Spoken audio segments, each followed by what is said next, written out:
"Miguel, I need you. Urgently." He called, and she told him what had happened. He promised to send money for her to buy tickets home, but he made a remark. "When you get back, we need to have a serious talk." The promise of financial help came with a dark caveat. A serious conversation was waiting. Miguel's support quickly turned into a loan, with urgency attached. He sent the money, but with a condition that sounded like a sentence. He wanted it back, fast, and he made it clear. His interest ended along with her access to Caio's fortune. It was in that short, cold call that Clarice understood. To Miguel, she only had value while she had something to offer. With Caio out of the picture, she became useless. In desperation, Clarice proposed that Miguel help her sue me, so they could both get a piece of my money. Blinded by greed, Miguel agreed. Their plan was to file a lawsuit claiming a common law marriage and asset division. The story they tried to spin rested on three main arguments. 1. Existence of common law marriage. Clarice argued that you lived as a couple, publicly, continuously, and under the same roof. That, according to her, established a de facto marriage. The goal was to create legal grounds for a property split. 2. Indirect contribution to your financial growth. She and Miguel claimed she had given up her career and invested time and energy in emotionally supporting you and managing domestic life, creating the ideal conditions for your success. A common argument in lawsuits aiming to divide property even without marriage. 3. Emotional distress. They considered alleging that you abandoned her in a foreign country, without resources, which caused psychological suffering and harm to her dignity as a woman. It was an attempt to paint your actions as legally punishable, but the lawsuit didn't go through. By the time they tried to file, my counterattack was already in motion. My lawyers presented evidence of the attempted scam, messages, images, and audio recordings obtained legally, documentation proving separate assets, and the absence of any formal or informal marriage, proof that she neither contributed financially nor played any role in your company or professional life, signs of bad faith and potential fraud. This evidence destroyed the common law marriage claim and put Clarice at risk of being charged with fraud and identity falsification if she pushed forward. Miguel, realizing the risk of sanctions for both, backed out. He didn't want to get caught in a legal scandal that could hurt his already questionable career. The lawsuit was never officially filed. There was an initial attempt with a weak petition, but faced with an immediate, well-documented legal response from your team, the case was withdrawn before any hearing. Clarice was left with nothing, no case, no money, and no partner in crime. Clarice didn't take the defeat well. Hurt in her pride and out of options, she played her next card, public defamation. Overnight, posts began popping up on social media. Twisted stories, venomous insinuations, carefully worded captions designed to paint me as the villain. According to her, I was a cold manipulator, a man who had deceived her, used her, and heartlessly discarded her. She painted a picture where I had abandoned her without explanation, stripped her of everything she owned, and left her to fend for herself in a foreign country. And some people believed her. There always are. Outraged comments started showing up on my profiles. Passionate shares multiplied her words. Some of her friends joined the chorus, reinforcing the narrative. But she hadn't counted on one crucial detail. I had the truth on my side. It didn't take long for the evidence to surface. Screenshots of our conversations exposed her manipulative scheme. Financial records revealed the shady transactions she tried to hide. Footage from hidden cameras dismantled her attempts to play the victim. And the final blow, witnesses, close friends, employees, even old acquaintances of hers, who finally saw the opportunity to speak out about what they'd known all along. The turnaround was swift. The posts that had once been filled with outrage began to shift in tone. Some of her followers who had spread her version of the story started deleting their comments, embarrassed to have been duped. Miguel vanished, like a rat fleeing a sinking ship. And then Clarice disappeared. For a while, she tried to relaunch her sustainable fashion brand, only to find out the business name was tied to a company ID I had helped her register, now suspended due to tax irregularities. Clarice had never cared for bureaucracy. She delegated everything. The result, no business, no credit, and a tarnished name. Unable to reclaim the brand, she tried entering the lifestyle influencer scene. She opened a new Instagram profile, started posting old pictures, self-help quotes, aesthetic coffee shots, and trips she could no longer afford. But with no money, no real network, and a stained reputation among those who knew the truth, nothing took off. Her followers were mostly ghosts, old acquaintances, the curious, and a few dozen bots. Behind the scenes, Clarice was living on favors. She moved in temporarily with a friend, claiming she was starting over by choice. She picked up small freelance gigs as an image consultant. Nothing steady, nothing stable. Every now and then, she'd show up with a promising new contact, a potential investor, a businessman, an executive, but nothing ever stuck. She didn't shine like before. She looked worn out by her own game.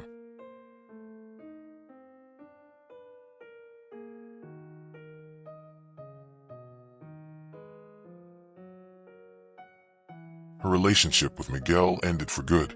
He tried to charge her interest on the plane ticket loan. She didn't pay. He threatened legal action, but never followed through. They blocked each other. A few months later, Clarice was spotted at a rooftop networking event, talking like she was still on top. She lied with conviction, claiming she had turned down merger offers for her brand, that she was moving to Lisbon to expand the business. But those who really listened could sense the tension in her eyes. The mask held, but it no longer charmed. The storm that once swept through her life left only dust, scattered, directionless, forgotten by those who refused to be fooled. Clarice lost credibility even among her most loyal followers. She became an example of what not to do with serious causes for personal gain. Her Instagram engagement tanked. A few small brands that had considered working with her as a micro-influencer cut ties, citing misalignment of values. After that, she disappeared for good. But this story doesn't end with Clarice's downfall. In time, I began to rebuild myself. I decided to start over in a different way. I sold my share of the startup and invested in a rustic guest house in the countryside, surrounded by mountains, with the smell of wet earth and fresh coffee in the air.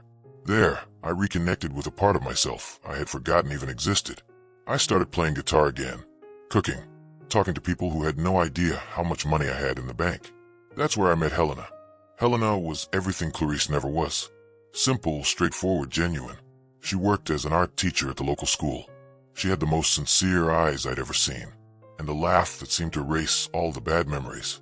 We met when she came to host a group of kids for a creative retreat. She arrived in a hurry, stumbling over suitcases and paintbrushes, apologizing for the mess. I laughed for the first time in months. The connection came naturally. Conversations on the porch, shared coffees, comfortable silences. Little by little, the trauma became a distant memory, and true love revealed itself. Today, Helena and I have been together in peace for 2 years. Clarice was just a chapter. A painful one, yes, but also a necessary one. She taught me that real love can't be bought, faked, or negotiated. Love is about reciprocity, vulnerability, and building something together. If you're going through something similar, know this: you are not alone. And yes, there's life after heartbreak. There's real love. There's a fresh start. And when you finally get there, you understand that every pain had a purpose. Want more mysteries, twists, and exciting moments? So you can't miss this video. Click now and continue this journey of fascinating stories. Don't forget to subscribe to the channel and activate the bell so you don't miss any news. Leave your comments and see you next time.